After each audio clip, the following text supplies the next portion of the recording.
Buenas tardes a todos y a todas, ¿cómo les va? Estamos muy contentos con mi compañero Pablo Rivera de la Universidad de Barcelona por volver a tener una instancia de grabar un nuevo capítulo, una nueva temporada, la tercera que estamos iniciando en este ciclo de diálogos, de conversaciones que arrancamos allá por marzo del 2020.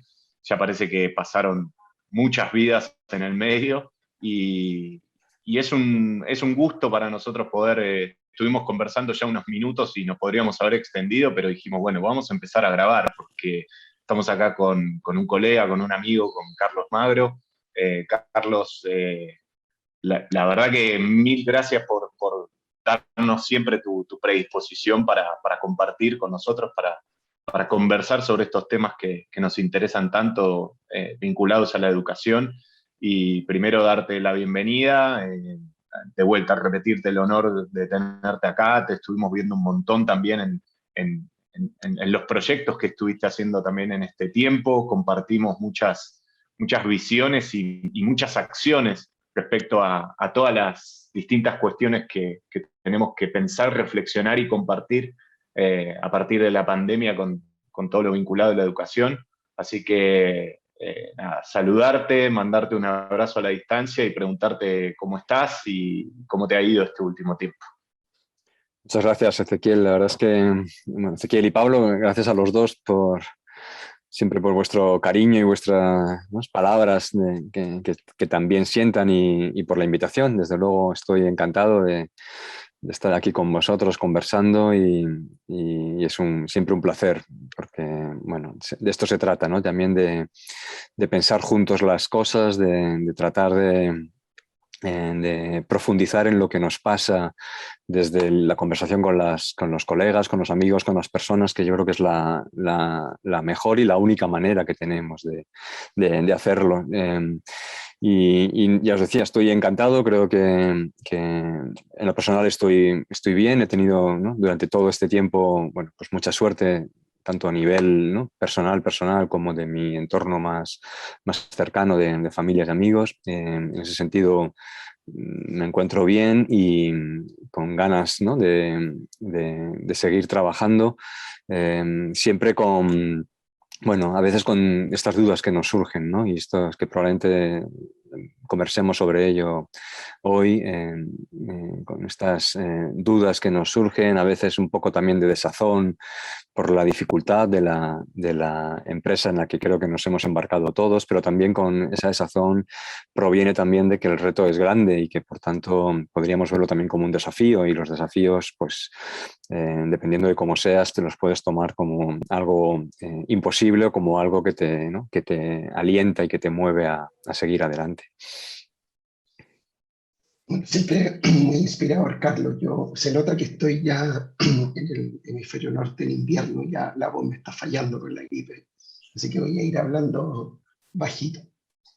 Muchas gracias porque también, como decía Ezequiel, en nuestra primera entrevista de la tercera temporada, y teníamos muchas ganas de conversar contigo porque eh, o sea, tanto tú con tu equipo y nosotros acá con Educar con Sentido, con Raquel, con la gente de FRINA, de la Facultad de Educación, de Faro Digital, fuimos con lo que para ti representaba, por ejemplo, en la escuela que viene, y toda la iniciativa en Live, toda la iniciativa en las que vivimos siempre, tratando de aprender, ¿no?, de conocer, o sea, más que de hablar nosotros mismos, sino de saber qué decían nuestros amigos, amigas, gente en la que nos situamos, por ejemplo, como referente, gente que está en contextos que nosotros no conocemos.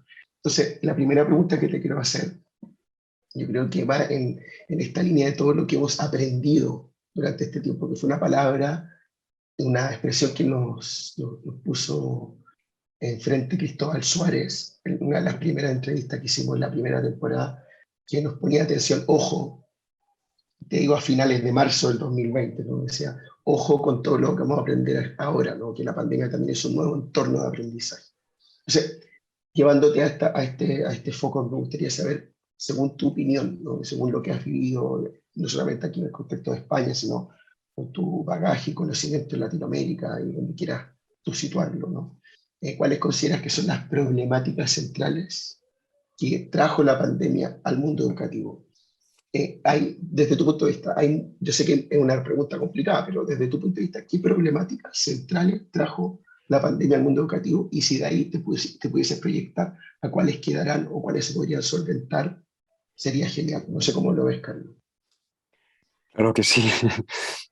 Es la gran pregunta. Yo, bueno, retomando la idea de Cristóbal, ¿no? De Cristóbal Suárez sobre cuánto íbamos a aprender o qué hemos aprendido, y ahí tengo una doble, ¿no? Una doble lectura. Yo creo que a nivel individual, casi personal, o un pequeño grupo, creo que hemos aprendido mucho, todos, porque es difícil vivir una situación como la que hemos vivido, digo, personalmente, socialmente, escolarmente, educativamente, en estos 18, 19 meses y no haber aprendido algo. Es decir, que yo creo que a nivel individual, y por lo excepcional y trágico también de la situación, creo que hemos todos aprendido muchísimo. La dificultad está en lo que aprendemos como colectivo, como sociedad, ¿no? Como sistemas, como escuelas, y esto es mucho más difícil. Todos sabemos, ¿no? Que en lo personal es relativamente, no fácil, pero sí es más sencillo entrar en procesos de aprendizaje, reflexivos en el fondo, que nos permiten avanzar, y cada crisis que vivimos en lo personal nos hace avanzar como personas y nos hace aprender y crecer. Colectivamente nos cuesta muchísimo más. Creo que colectivamente, por lo que estamos viendo ahora, creo que hemos aprendido poco. Desgraciadamente poco, y que rápidamente estamos volviendo a esa vieja normalidad. Lo dijo Naomi Klein, ¿no? Naomi Klein, nada más empezar, ¿no? La pandemia ya nos alertó del peligro de que saliésemos igual que entrábamos como sociedades, como colectivos, o casi peor en algunas ocasiones. Este es el único pero que pondría a esto, que creo que en lo personal todos hemos hecho reflexiones válidas, importantes, y en lo colectivo nos está costando muchísimo más trasladar esas reflexiones a la práctica. Si nos moviéramos en el plano de la escuela, esto tendría que ver con lo que nos pasa habitualmente, que es yo creo que una conciencia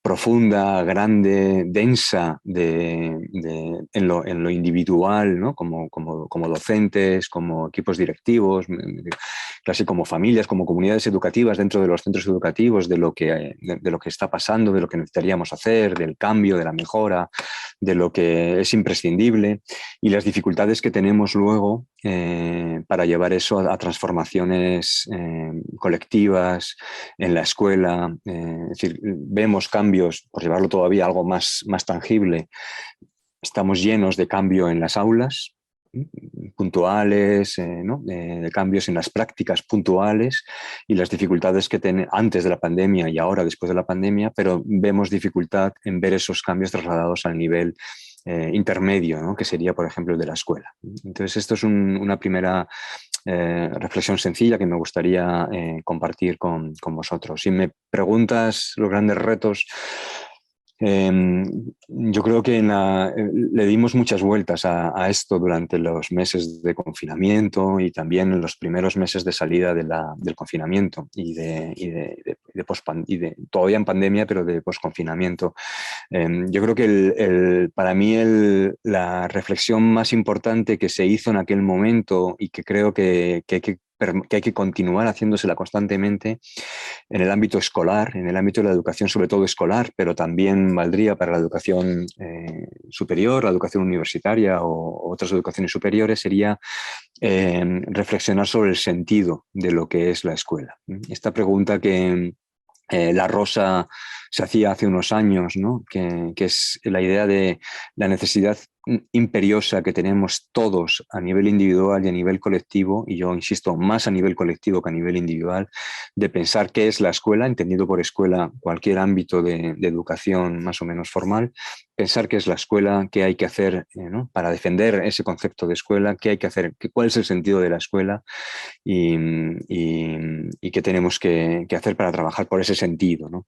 Probablemente lo que vimos, uno de los aprendizajes que vimos, o de las primeras lecciones de la pandemia, es poner el foco en algo muy importante, que la escuela había dejado de tener sentido para muchos y sin embargo que tenía más sentido que nunca. Es decir, que la escuela tenía más sentido que nunca, la echamos de menos en cuanto no pudimos estar en la escuela y sin embargo esa escuela que tiene más sentido que nunca en una sociedad desestructurada, individualista, competitiva, en la que estamos viviendo, esa escuela que tiene más sentido que nunca como proyecto colectivo de mejora de todos y de cuidado del mundo y de cuidado de las personas, esa escuela no es la escuela que nos encontramos realmente cuando vamos a la escuela y lo que nos encontramos es una escuela que ha dejado de tener sentido para muchos, empezando por para muchos docentes. Muchos docentes, muchos profesionales de la escuela no terminan de encontrar el sentido de lo que hacen o dejan de hacer en la escuela. Y luego, por supuesto, para muchos niños, y ya no te digo si nos metemos en edades de adolescencia,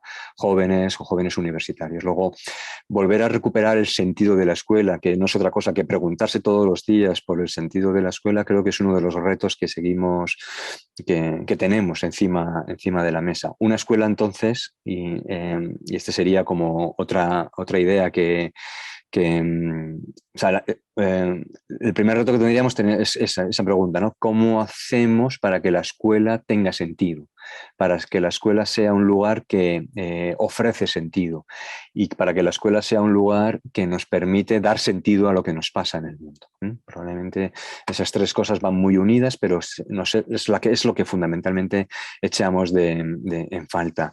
¿Qué vimos? Y no me extiendo mucho más para que podamos conversar por otras cosas, pero ¿qué otras cosas vimos? Y os lo digo rápidamente. Y no sé, y por eso dudo de que hayamos aprendido mucho. Yo creo que vimos en primera persona todos algo que los sociólogos, los antropólogos, la gente de cuidados, la gente de los departamentos que tienen que ver con la salud comunitaria, no hacen más que alertarnos, ¿no? Que es la vulnerabilidad, la fragilidad, los miedos, las interconexiones, las interdependencias que todos tenemos. Todo eso se vio muy claro durante la pandemia. De repente nos dimos cuenta de que, a pesar de que todos somos uno, de que todos estamos de alguna manera interconectados y que todos somos muy vulnerables y muy frágiles y que solo nos saca de ahí lo colectivo, lo común, ¿no? Y esto en la escuela no suele estar encima de la mesa y es tremendamente importante. Y es tremendamente importante por otra razón que también vimos muy claramente, es que estas vulnerabilidades, fragilidades, miedos, desesperanzas, como dijo Sousa Santos, no son igual para todos, sino que vosotros habéis hablado con él, lo habéis tratado este tema en muchas de vuestras conversaciones, sino que estamos atravesados por múltiples, profundas, diferentes desigualdades que condicionan todo lo que ocurre en nuestras vidas y por tanto todo lo que ocurre en la escuela. Luego, tomar conciencia por un lado, de esa vulnerabilidad y fragilidad de los individuos, en concreto de nuestros estudiantes, y tomar conciencia de que además de esa vulnerabilidad innata en todos, estamos atravesados por desigualdades que acentúan más todavía esos rasgos y por tanto que tenemos que tener en cuenta, creo que fue otra de las grandes lecciones, que no es que no lo supiéramos, pero que nos puso a todos la pandemia y el confinamiento encima de la mesa. Por tanto, esa escuela que se convierte, la necesidad de trabajar por esa escuela que es un lugar de esperanzas, que es un lugar de posibilidad, que es un lugar en el que nadie se nos queda atrás, de verdad. Bueno, esas cosas que a veces no tomamos del todo en serio, creo que vimos que son centrales a lo escolar, en lo positivo y en lo negativo, ¿no? Y que gran parte de las dificultades de sentido por parte de los docentes o de los estudiantes que vivimos día a día en las aulas, gran parte de las problemáticas que vivimos en las aulas a diario tienen que ver con estas condiciones de vulnerabilidad, fragilidad, desigualdad, ¿no? Inequidades, ¿no? Que atraviesan lo educativo y que muchas veces están fuera de lo educativo. Carlos, mencionás cuando hablas del tema del sentido de la educación o de la escuela y hablabas del profesorado, de los equipos directivos y del estudiantado también, ¿no? Pero me gustaría preguntarte también por el lugar o el rol de la familia, ¿no? Y en tanto padre también de dos, ¿cómo has visto este proceso? Y quizás no a modo de que cuentes tu experiencia personal, pero sí como tus percepciones al respecto y quizás como para hacerte un poquito más certera la pregunta, en algún momento, quizás en los peores momentos de la pandemia, la familia estaba mucho más presente y se habló un montón de la cuestión de la conciliación, ¿no? Me parece que ahí el rol y la centralidad de la escuela volvió a aparecer desde el lugar, muchas veces quizás desde la guardería, entre comillas, ¿no? Pero después, por otro lado, también cómo a través de las plataformas digitales las familias podían observar, meterse, controlar el rol del profesorado, cómo sus hijos o sus hijas hacían las tareas. ¿Cómo te parece a fin de cuentas que fue esta experiencia desde el punto de vista familiar y si crees que desde esta recuperación del sentido o de esto que vos también manifestás de que nos cuesta colectivamente, qué rol o de qué manera podría la familia implicarse un poco más? Claro, la familia es un elemento central, es que negarlo o ignorarlo o pasarlo por alto es probablemente uno de nuestros grandes pecados, ¿no? En la escuela de hoy, el pensar que lo que ocurre o deja de ocurrir en las familias no tiene nada que ver con lo que ocurre o deja de ocurrir en las aulas y en los resultados de aprendizaje y en ¿no? en el desarrollo de las personas, ¿no? Durante años hemos vivido en esa ficción, creo. Hemos sido o sea, un doble discurso, ¿no? Se nos llena la boca de la palabra comunidad educativa, se nos vacía en cuanto entramos ¿no? en la acción, cada uno desde su lado, tanto las familias desde su lado como los docentes en las escuelas. Es decir, es un concepto fundamental en lo educativo, la comunidad educativa, no solo por las familias, sino también por los contextos de vida, ¿no? por los barrios, por las ciudades. Se nos vacía totalmente en cuanto nos vamos a la práctica y pensamos que esto de lo educativo, estoy hablando en general, no tiene nada que ver con lo que pasa en las familias o con lo que no pasa en las familias. Y sin embargo, bueno, pues ahí, ¿no? Es que me da igual desde cuándo empecemos a mirar la literatura, ¿no?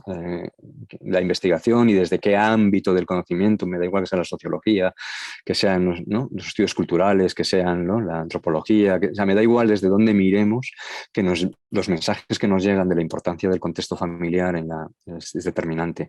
El porcentaje de impacto que tiene los factores externos, es decir, la familia fundamentalmente, aunque no solo, sobre los resultados de aprendizaje de los estudiantes es enorme. Es enorme, es que es más de dos terceras partes. Es decir, que los docentes en el fondo y la escuela juega con un margen relativamente pequeño de actuación sobre las personas. Más pequeño si cabe si no hay conexión con ese otro 2/3 de esos factores externos. Por eso la insistencia constante y esto lo han hecho muy bien, ¿no? Nuestro amigo Esteban Guitar, ¿no? Moisés ¿no? que también conocéis, ¿no? Esta insistencia tan importante en pensar en términos más ecosistémicos, más de itinerarios de aprendizaje, más de vidas que entran y salen de la escuela, que viven en sus contextos de familia o contextos no solo familiares, sino de familia extensa también, ¿no?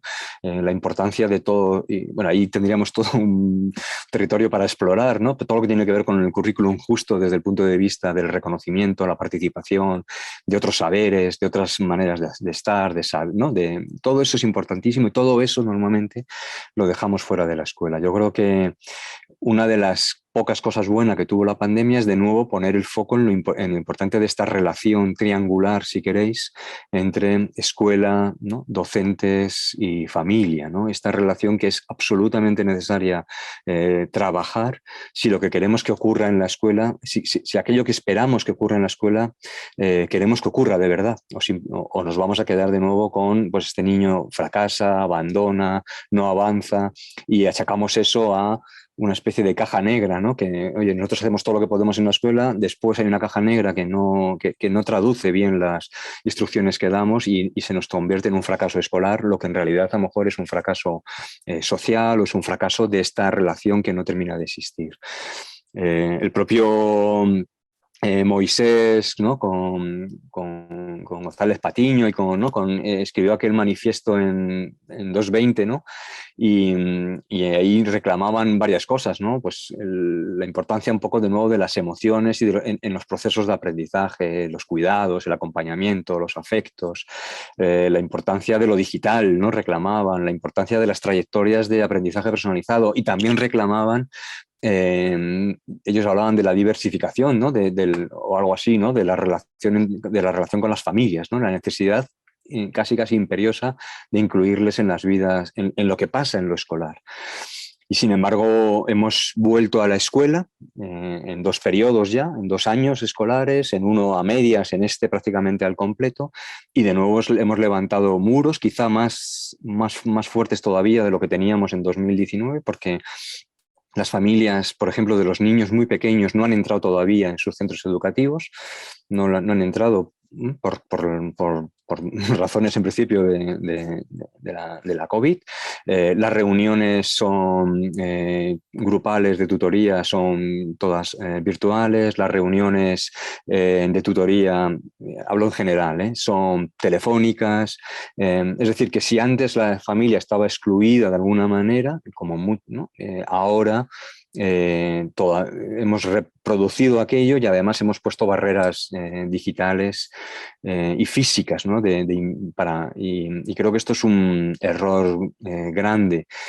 No hay muchas razones para hacer eso. Yo no quiero ahora, ¿no? Y entiendo muchas razones para levantar esas barreras, para tener miedos. Creo que es una construcción, una relación que hay que construir desde la confianza, desde el respeto mutuo entre unos y otros actores, y esto creo que ha fallado mucho en los últimos años, que la sociedad de nuevo en la que vivimos no ayuda ni a la confianza ni al respeto, y que todos nos sentimos atacados e invadidos en nuestros ámbitos de actuación, pero creo que difícilmente avanzaremos en una transformación escolar, en una mejora, si no entendemos que esto es una cuestión colectiva en la que desde luego hay actores implicados importantísimos como son la familia y la escuela y los docentes, ¿no? Esto hay que rearmarlo, hay que curarlo de alguna manera, y tenemos que tener más capacidad y más imaginación para idear maneras de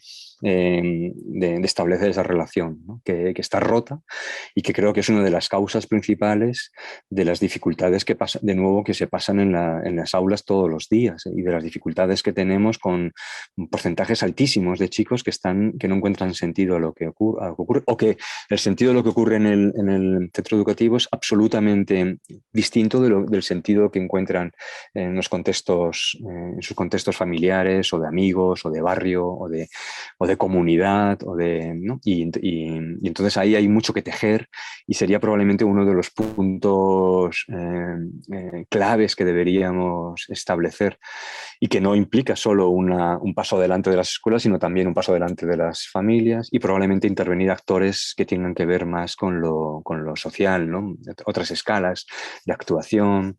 Estoy pensando en ayuntamientos, en juntas de distrito, en otros ámbitos de actuación, no solo educativos, sino también sociales, sanitarios, de viviendas. Ahí hay un tejido importante que tiene que trabajar en esa relación, que creo que es fundamental. Si no, ampliaremos brechas, mantendremos una ficción que no es real, que es que podemos educar al margen de lo que pasa fuera de la escuela. Insisto, esto no tiene que ver con adaptarnos al mundo, no solo con adaptarnos al mundo y sus avances o sus supuestos avances, sino en entender el mundo que rodea la escuela, en entender a nuestros estudiantes y a sus vidas, y a sus problemáticas, y a sus dificultades, y a sus familias.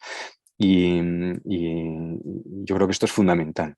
Un gran reto, efectivamente. Carlos, yo no quiero sacarte de esta misma dimensión que abordas, pero sí quiero puntualizar en una. tú mismo has reconocido y en muchas de las charlas que hemos tenido, pero gran parte de la literatura más reflexiva, no sobre lo que ha sido, no tan empírica, sino más reflexiva sobre lo que ha sido la pandemia, han identificado como uno de los logros, por así decirlo, como de las cosas que nos llevamos y se ha impuesto en el debate al menos, no digo ya en la política educativa, pero que se ha impuesto en muchos contextos, no solamente en el educativo, que es el cuidado, ¿no? Y el autocuidado. Esa palabra que existía en mucha literatura previa, pero ha sido uno de los conceptos más utilizados hoy en día en general en la literatura respecto al análisis de las consecuencias de la... Entonces yo, sin sacarte de todo lo interesante que nos decía, te quería plantear directamente tú que has investigado, que has trabajado, que has liderado procesos educativos y escolares, que has estado en tantas escuelas, y eres consciente de que las escuelas se sitúan en un marco de un sistema educativo que siempre se ha debatido en torno a la reproducción de un modelo social capitalista u otro modelo, o la transformación y la emancipación, siempre con algo más de resistencia social y política sobre estos modelos. La pregunta sería cómo podemos construir una cultura de cuidado que pareciera ser un logro por el que hemos quedado después de la pandemia, cuando el esquema pareciera ser que no le da forma a esto. No te pido que hagas una visión global, entiendo que es difícil, pero al menos, por ejemplo, quizás puntualizar lo que tú conoces del contexto español, en Madrid, o sea, de donde lo estipule. ¿Cómo se puede construir una cultura del cuidado con el tipo de responsabilidades, de organización, de gestión, por ejemplo, del aprendizaje, del currículum, del horario de trabajo de los docentes? ¿Cómo cabe esta idea sin que quede como una sola palabra más dentro de tantas? Sí, no lo sé, la verdad. Me gustó mucho cuando Aina, ¿no? Tarabini, que habéis invitado, ¿no? Pues hizo aquella frase, ¿no? Que para mí, bueno, yo me la repito constantemente, ¿no? La escuela como una comunidad de aprendizaje y una comunidad de cuidados. Pero creo que es más una aspiración que una realidad, evidentemente, ¿no? Yo creo que tenemos que aspirar a ser a ese doble rol, comunidad de cuidados y comunidad de aprendizajes. En la pandemia, la faceta de comunidad de cuidados se vivió en primera persona, dimos muchos pasos adelante, muchos docentes actuaron realmente como cuidadores de sus estudiantes, de sus alumnos, cuidadores en todo el sentido, ¿no? del mundo, precisamente porque la escuela también está, aunque nos cueste reconocerlo, está para cuidarnos también, de otros de contextos que en teoría son contextos cuidadores, pero no tienen por qué serlo, ¿no? No tienen por qué serlo siempre. Luego, esta idea también de la escuela como un lugar a propósito, separado de los contextos familiares, de amigos, ¿no? De barrio y por tanto un lugar también de protección y de cuidado, creo que se vio muy claro durante el confinamiento sobre todo. Pero hemos vuelto a las aulas y de nuevo la dimensión del cuidado se nos diluye, pero yo creo que es no porque no haya la preocupación, que me consta por lo que hablo con docentes, por lo que hablo con equipos directivos, que la preocupación está a flor de piel. Una de las cosas, y además se ha escrito mucho recientemente, y es que se constata a diario en los centros educativos, en los institutos, sobre todo, es las dificultades, digamos, emocionales, de gestión emocional, de gestión psíquica que están viviendo no solo los docentes, con la que ya estábamos más o menos acostumbrados, sino también los chicos jóvenes. Las tasas de intento de suicidio se han disparado de una manera casi escandalosa. Yo creo que no estamos, aunque ha salido el tema, creo que deberíamos poner todavía, visibilizarlo más, por lo que nos cuentan, ¿no? Por lo que me cuentan, no son casos aislados. En unos institutos se están dando varios casos ¿no? En lo que llevamos de curso, y apenas llevamos 2 o 3 meses, y ya son varios casos en cada instituto, y esto creo que también es en sí mismo una epidemia que deberíamos tratar, que acarrea, ¿no? Todo lo que ha pasado en estos 18 y 19 meses, que han sido muy duros para muchas personas y para muchos jóvenes y adolescentes. Luego, poner en el centro de nuestras preocupaciones educativas y escolares el tema del cuidado creo que es absolutamente ¿no? también ¿no? fundamental. La dificultad que creo que tenemos, o lo que yo veo, es de nuevo esta tensión que tú estabas, ¿no? Remarcando, ¿no? ¿A qué nos dedicamos? ¿Cuáles son nuestras prioridades? ¿Por qué nos van a evaluar después, en tanto que escuela, docentes? ¿Qué pensamos nosotros como docentes que es nuestra responsabilidad? ¿Hasta dónde llega nuestra responsabilidad? ¿Con qué recursos contamos?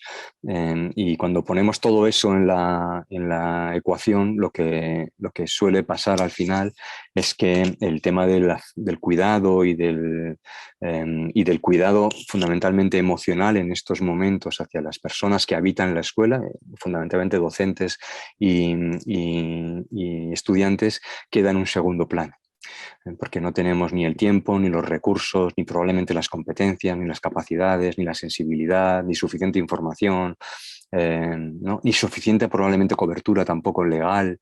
Es decir, hay muchos aspectos que están en este momento dificultando que eso pase a ser un tema tan prioritario como son los temas que tienen que ver con lo puramente académico, lo puramente de aprendizaje. Quien se ocupa de esto en las escuelas es una figura siempre escasa, ¿no? Siempre en las escuelas, ¿no? Los coordinadores, ¿no? Los orientadores, los equipos de orientación, compartidísimos en las escuelas primarias, es decir, ni siquiera hay una por escuela, y escasísimas para el volumen de alumnos y para el volumen de problemáticas totalmente distintas que se viven en las escuelas que tienes en los institutos. Luego, los recursos, digamos, que tenemos de manera formal asignados por la administración son están claramente subdimensionados y claramente escasos.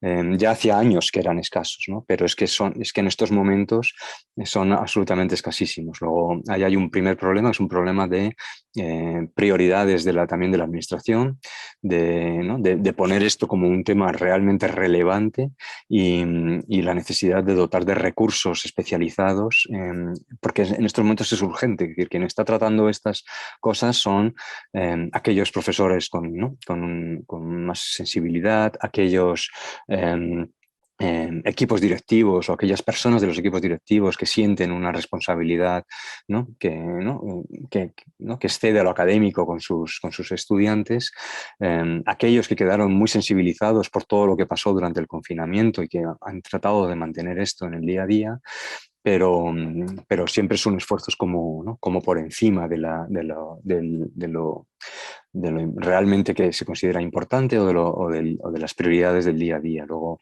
bueno, esto es un tema yo creo que también crucial, que de nuevo tiene mucho que ver con lo que estábamos comentando hace un momento, con la pregunta de Ezequiel, ¿no? Que tiene que ver mucho con conocer muy bien las condiciones de vida de los estudiantes, de tus alumnos. Si tienes 100 y pico, dirás, ¿cómo lo hago? Bueno, pues ahí es donde tenemos que empezar a pensar, ¿no? En colectivo cómo hacer eso, ¿no? Pero conocer muy bien las condiciones de vida, conocer los problemas con los que entran, ¿no? en el aula, con las mochilas, esas capas de cebolla que decía Penac, ¿no? Con las que entran, con las problemáticas que se encuentran en sus familias, y con entender por fin que en la escuela, al menos en la escuela obligatoria, hace tiempo que dejamos de estar ahí solo para transmitir una serie de conocimientos, sino que para bien o para mal, nos guste más o menos, entendamos, queramos o no asumir esa gran responsabilidad que es educar en el sentido amplio, pues estamos trabajando con menores en los que tenemos un compromiso fundamental de educación integral,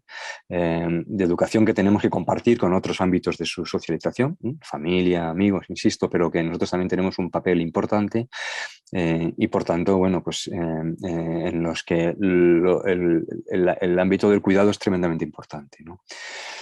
Vinculado al cuidado hay algo que estaba ausente en la escuela antes y que está ausente hoy, que está ausente en los papeles, que está ausente en la legislación, que es el cuerpo, ¿no?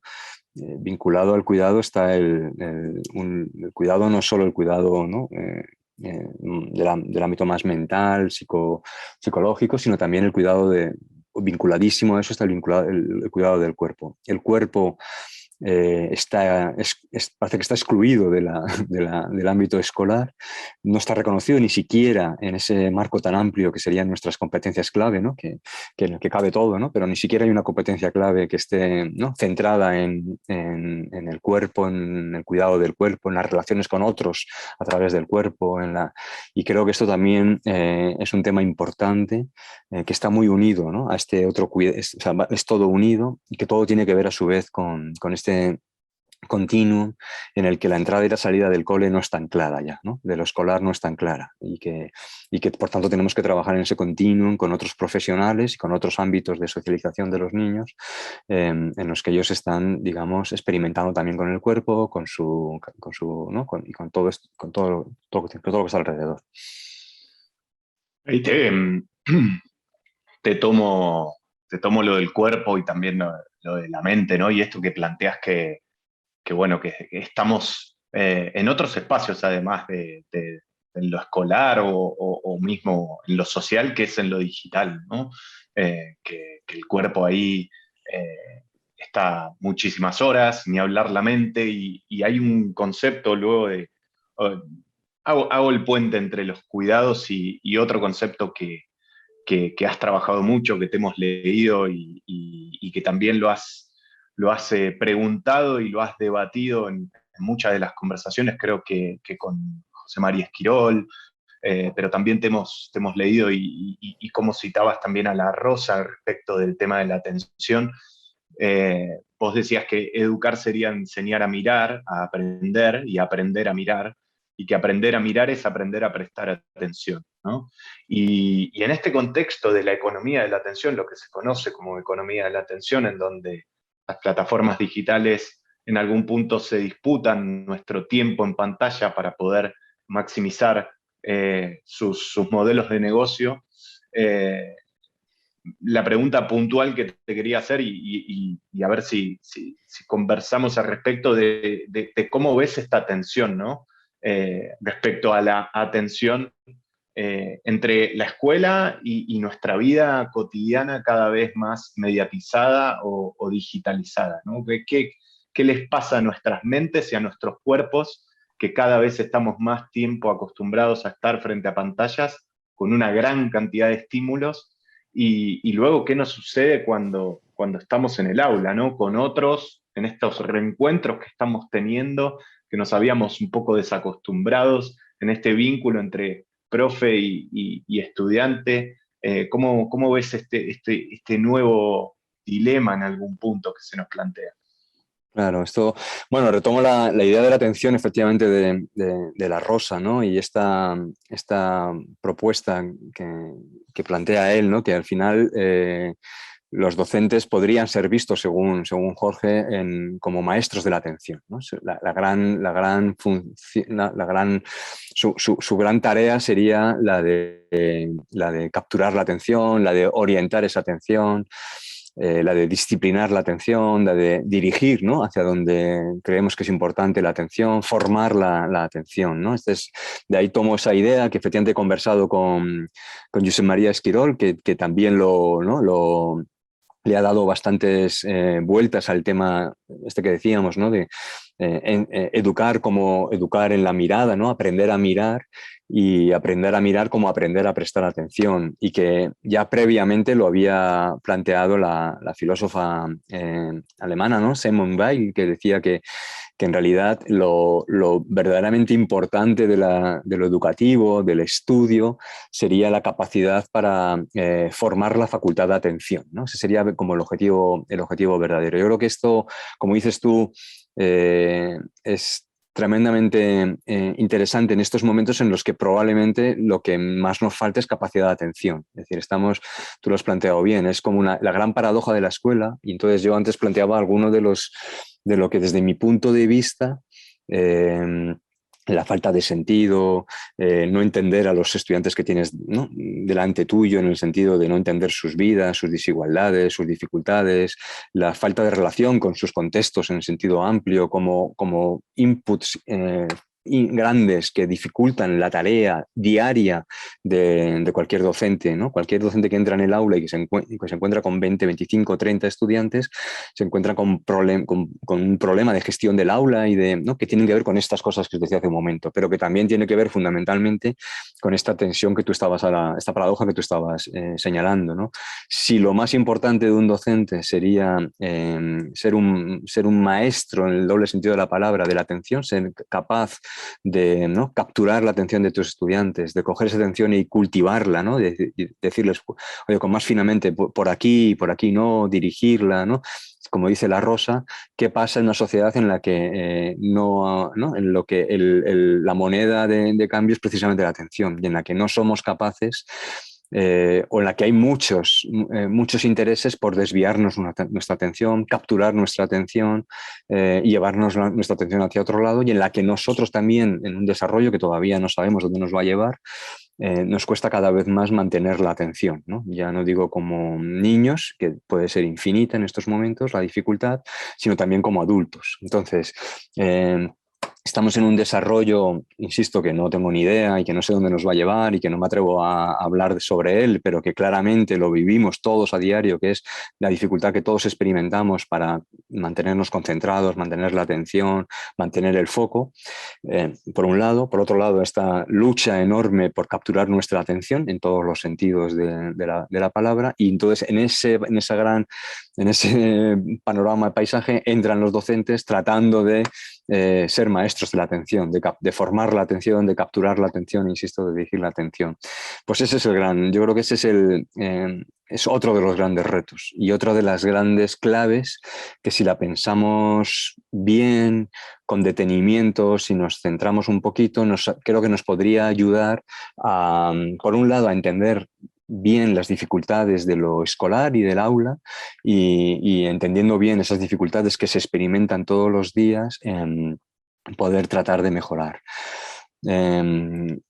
A veces con la escuela lo que nos ocurre es que las problemáticas diarias son tan grandes, las dificultades en el aula son tan enormes, tan diversas, tan acuciantes, ¿no?, tan imperiosas de resolver, que nos cuesta mucho tomar distancia, que sería otra manera también de esto de la mirada y la atención, tomar distancia para poder mirar un poquito con más cuidado qué es lo que realmente nos está pasando. Entonces, toda esta reflexión que estamos haciendo esta tarde sobre el sentido, sobre volver a los fines, volver a pensar lo que es realmente importante en lo educativo y en lo escolar y en el aula, toda esta reflexión en torno a la idea de la atención como elemento fundamental de lo educativo y de la tarea de los docentes, creo que es dar un pasito para atrás para ver qué es lo fundamental y desde ahí, ¿no?, volver a entrar en el aula centrándonos en aquello que es fundamental, ¿no?, que sería probablemente estos verbos, ¿no?, que estábamos manejando, ¿no? Mirar. Además, la atención tiene este doble rol, ¿no?, de atender a algo o atender a alguien, ¿no? Entonces, rápidamente, con esta idea de maestros de la atención que plantea la Rosa, en realidad nos está diciendo, no sé si a propósito o no, no he entrado, no lo he comprobado con él mismo, ¿no?, pero está hablándonos de esa doble rol que sería la comunidad de aprendizaje y la comunidad de cuidados, porque ese maestro de la atención, que es un docente, es la atención en tanto que dirigir la atención hacia algo, o hacia alguien, o hacia el mundo, pero también es dirigir la atención hacia la persona que tengo delante, ¿no?, y ser atento con esa persona. Ser atento con alguien es ser cuidadoso con alguien, es ser respetuoso con alguien, es entenderle. Luego, veis que la imagen es tremendamente poderosa, porque nos permite, desde la idea del maestro como maestro de la atención, nos permite trabajar lo más académico, si queréis, pero también nos permite trabajar esta idea también de la comunidad de cuidados, ¿no?, y de atender al otro y de escuchar al otro. Yo vinculo mucho esta idea del maestro como maestro de la atención con esta idea de Carlos Escliar, que es también, que he escrito varias veces últimamente, que es la idea de educar hacia los costados. Cuando yo digo que el maestro tiene que dirigir la atención y ser atento y conservar la atención y todo esto, lo que estamos también diciendo es que tiene que tener también la capacidad de educar hacia los costados. Educar a alguien para que sea capaz de mirar hacia los costados, es decir, mirar a lo que está afuera, a la periferia, a los diferentes, a los desiguales, a las desigualdades, a lo distinto, ¿no? Educar hacia los costados, Y también un maestro que es capaz de educar hacia los costados sería aquel que es capaz también de salirse de lo estrictamente curricular o del currículum más cerrado y más aceptado, y es capaz de incorporar en esa mirada curricular lo que está en los costados, que por ejemplo es esto que planteábamos hace un momento, por ejemplo, todo lo que tiene que ver con la idea de justicia curricular, es decir, todos aquellos saberes, ¿no? Y vosotros que trabajáis en el mundo de lo digital con jóvenes, estáis, ¿no? Tenéis un montón de experiencia de todos esos saberes, conocimientos, prácticas, maneras de estar, maneras de relacionarse con el conocimiento, maneras de relacionarse de construir comunidad, que están en los costados de lo formal, en la periferia de lo formal, están excluidos de lo currículum, del curricular, de la escuela, y sin embargo son fundamentales a la hora de construir trayectorias de aprendizaje. Luego, ese maestro de la atención, esa maestra de la atención, también sería aquel que es capaz de educar hacia esos costados, ¿no? O de incorporar esos costados en la educación formal. Bueno, veis que es un mundo tremendamente complejo, rico, pero creo que nos permite pensar bien la labor docente hoy, ¿no? Con todas sus problemáticas, todas sus aristas y todas sus dificultades, ¿no? También. Sí, aparte que nos permite esto de educar hacia los costados, plantearlo más en términos horizontales, ¿no? Y vinculándolo con lo de la atención, me parece que la propia verticalidad del ejercicio docente tradicional, ¿no? Bueno, yo soy maestro de la atención y tengo que lograr que a mí me presten atención, ¿no? Me parece bastante superadora esta cosmovisión o esta idea de educar hacia los costados, no solamente en todos los términos que estás planteando, de las desigualdades, de la inclusión, de la diversidad y demás, sino desde el lugar también de cómo reconfigurar o de cómo terminar adaptándonos a aulas en donde, bueno, el estudiantado pueda ser más protagonista, pueda expresar más su voz, porque eso nos va a permitir conectar con estos saberes que vos bien planteás, que vienen por fuera, ¿no? Que vienen desde lo informal y no solamente de lo que aprendan dentro del aula. Ahí, como para hacerte una intro, ya después lo dejo a Pablo, con el tema de tecnologías digitales, que tiene que ver mucho con la atención también. Quería preguntarte a propósito de lo último que estuviste diciendo, que quizás es una duda más personal que tengo yo y te la comparto a ver cómo lo ves, si crees que podemos avanzar un poco respecto a considerar que en la actualidad quizás las y los jóvenes aprenden mucho más por fuera de la escuela, sobre todo a través de plataformas digitales, redes sociales, blogs, no sé, YouTube, la aparición de Twitch, o no sé si considerarlo en términos de aprender, pero sí de que les interesa más y de que a fin de cuentas terminan absorbiendo más información y más contenidos, o por lo menos el vínculo con la información muchas veces puede llegar a ser más predominante a través de estas plataformas, y luego estamos nosotros, ¿no? En las aulas. ¿Cómo ves esta tensión?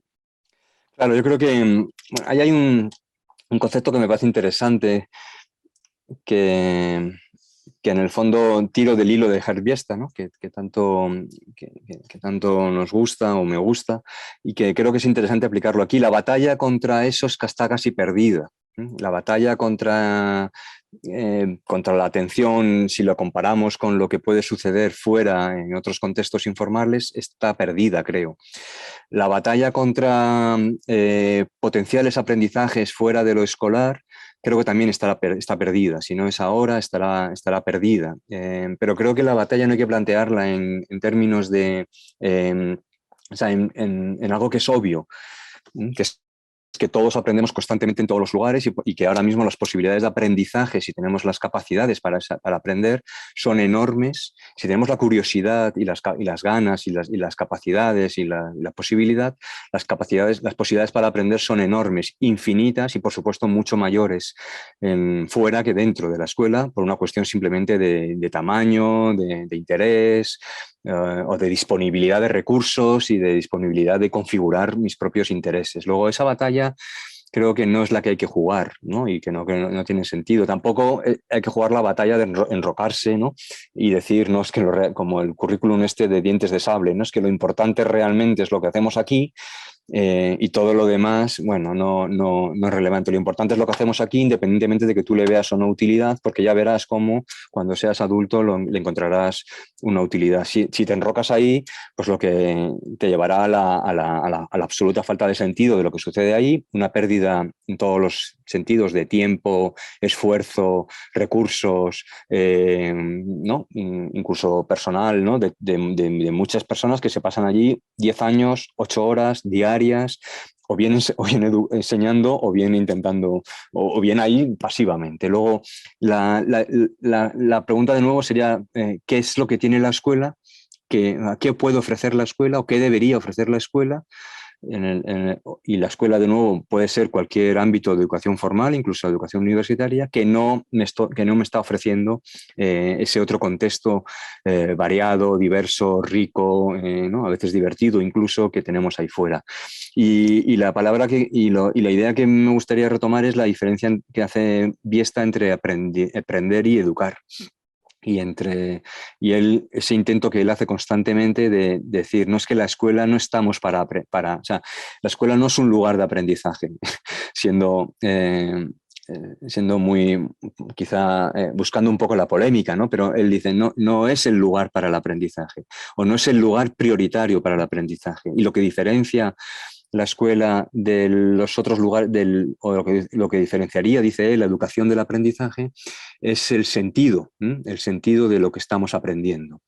Yo puedo aprender cualquier cosa en cualquier lugar y en cualquier momento. Eso que puedo aprender puede ser estupendo para el mundo, puede ser, no, puedo estar aprendiendo cosas absolutamente demoledoras para mis compañeros, mis ciudadanos, mis conciudadanos, mis hijos, el mundo, ¿no? Puede ser absolutamente destructivo con eso que aprendo, puede ser el mayor terrorista del mundo con eso que aprendo, o puedo ser una persona que va a construir el bien común. Es decir, que el aprendizaje en sí mismo no tiene dirección.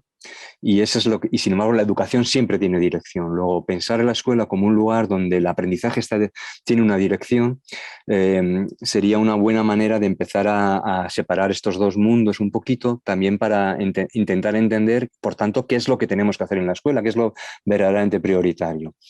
¿Es interesante enseñar robótica en la escuela? Pues seguramente sí, ¿no? Como otras muchas cosas, ¿no? Pero a lo mejor no tiene sentido que luchemos por ese aprendizaje en la escuela si somos capaces de que haya un ecosistema, ¿no? Para todos, ¿no? Que no se nos quede nadie fuera, ¿no? Allá afuera, que permita esas opciones de aprendizaje de esa cosa, ¿no? De esa habilidad o de esa capacidad o de esos lenguajes tan específicos. Luego, sin embargo, en cualquier lugar fuera puedo ser enseñado por alguien, puedo ser educado, puede esa educación tener una componente fuertemente democrática, puede tener esa educación valores que creo que compartimos todos, ¿no? De cultura ciudadana, de compartir lo común, de lo público, ¿no? O eso, hay un espacio específico que sería la escuela para trabajarlo. Y lo que dice fundamentalmente Biesta es que probablemente la función que menos estemos dedicando tiempo en estos momentos, él habla de 3 funciones de la educación, ¿no? La cualificación, es decir, esta idea de que yo te doy herramientas, llámalo conocimientos, saberes, competencias, habilidades, lo que quieras, pero te doy herramientas para vivir, ¿no? Para trabajar, para vivir, ¿no? para poder vivir en el mundo. Esto está clarísimo. Te doy otra función que dices, te socializo en unos sistemas del mundo, te socializo en una herencia, una cultura, unos valores. Y esto es muy importante en la escuela en ese sentido, y no es tan fácil adquirir esa socialización en otros contextos. Y luego dice, hay una tercera función fundamental que es la subjetivación, la formación del yo dentro de un colectivo, la formación de la persona emancipada, independiente, con capacidad de toma de decisión, ¿no? Que no se resiste, ¿no? Esperanzada.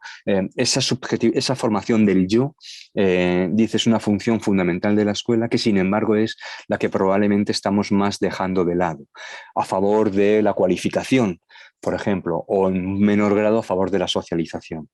Yo creo que si nos empeñamos solo en la cualificación, estaremos en esa batalla que os planteaba al principio, que está perdida desde el principio. está perdida, porque para cualificarnos estoy seguro que hay 1000 maneras mejores en estos momentos que no pasarnos 8 horas todos los días durante 10 años de nuestra vida. Luego, no quiero decir con esto que la escuela tenga que abandonar sus pretensiones cualificadoras, que son muy importantes. Para muchos niños serán probablemente el único lugar de cualificación que tengan a su mano, ¿no? en su vida.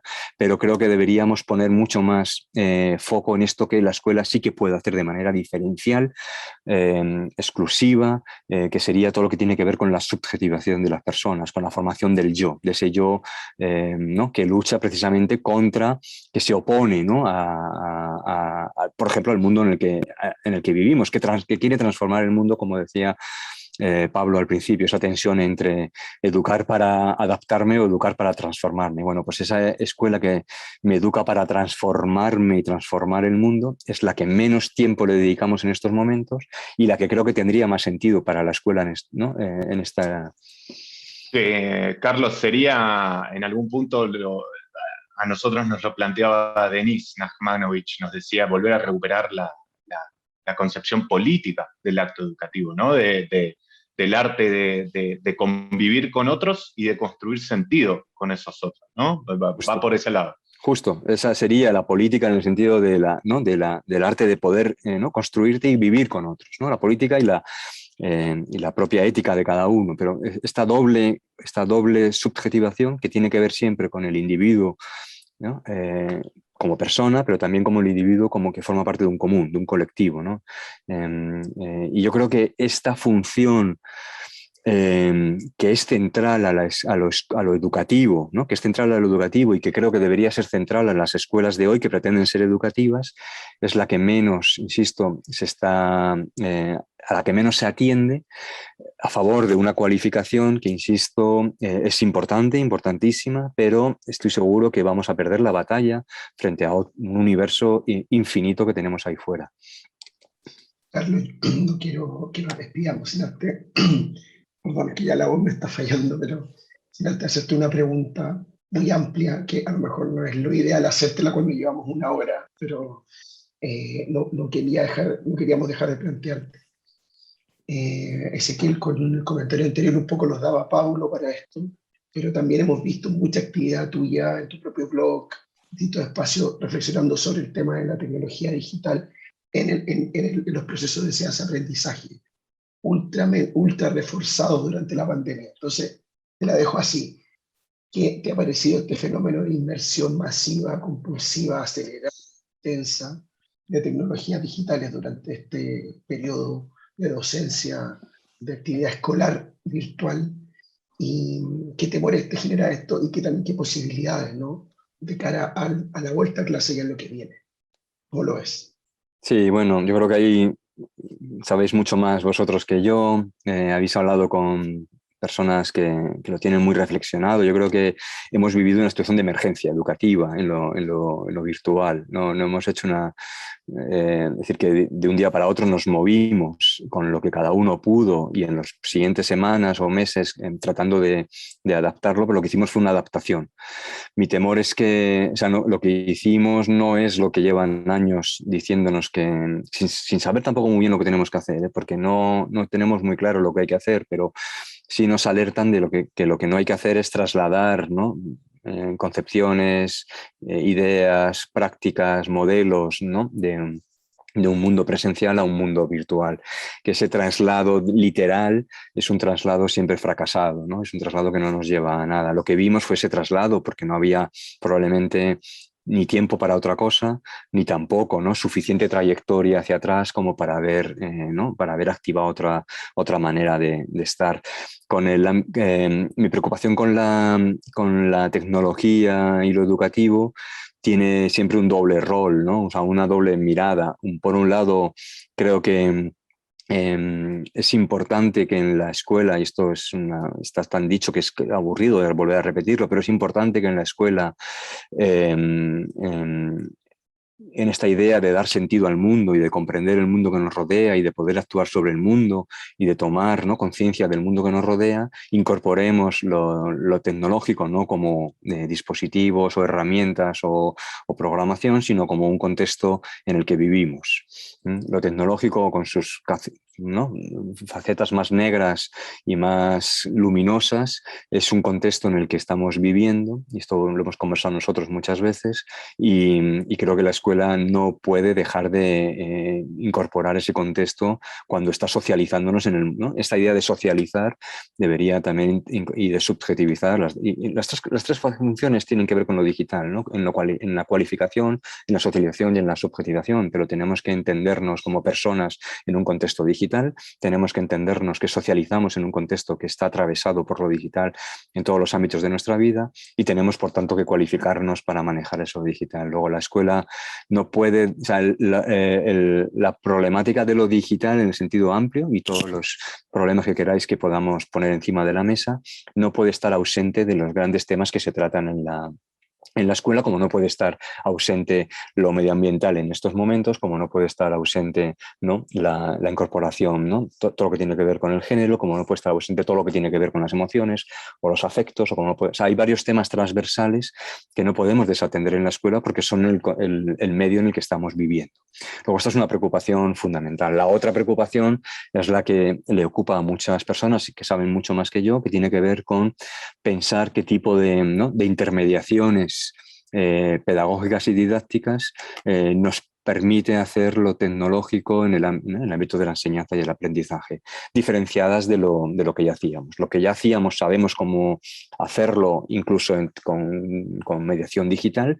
Eso no nos cambia de escala, nos nos mantiene en el mismo lugar. En algunos casos avanzaremos pasitos, en otros ese paso hacia lo digital nos llevará para atrás, y eso no es especialmente interesante. Está bien, lo hemos hecho durante el confinamiento, lo seguimos haciendo ahora, pero no cambia, ¿no? radicalmente. Pero gente como Cristóbal Suárez o vosotros mismos, pues sí que estáis pensando, o Linda Castañeda, sí que estáis pensando en esta otra idea de lo tecnológico, de lo digital o de las tecnologías de la información y la comunicación, que es todavía más restrictivo, y viendo qué puede aportar a lo educativo, más allá de ser un contexto, qué puede aportar a lo educativo en términos de cambio en los procesos de mediación. Y bueno, ahí tenemos, yo creo que todo por escribir. El gran riesgo que corremos es que pensemos que digitalizarnos era lo que hemos hecho. Y ese es el gran riesgo, claro. El gran riesgo es, ¿no? Ahora ya somos todos digitales, hemos avanzado muchísimo por ejemplo, la competencia docente digital, pensar que ya hemos avanzado mucho en eso, que hemos digitado nuestros procesos de enseñanza y aprendizaje, y que ya está, y que ahora simplemente es cuestión de afinar, de incorporar plataformas mejores, ¿no? o ser un poco más delicado con la evaluación, ¿no? por ejemplo. Pero ese es el gran miedo, ¿no? El gran riesgo, que pensemos que ya lo hemos hecho, que la transición era esta. Y lo que hemos hecho simplemente es movernos en el mismo, ¿no? en la misma escala de valores, bueno, pues de un medio a otro.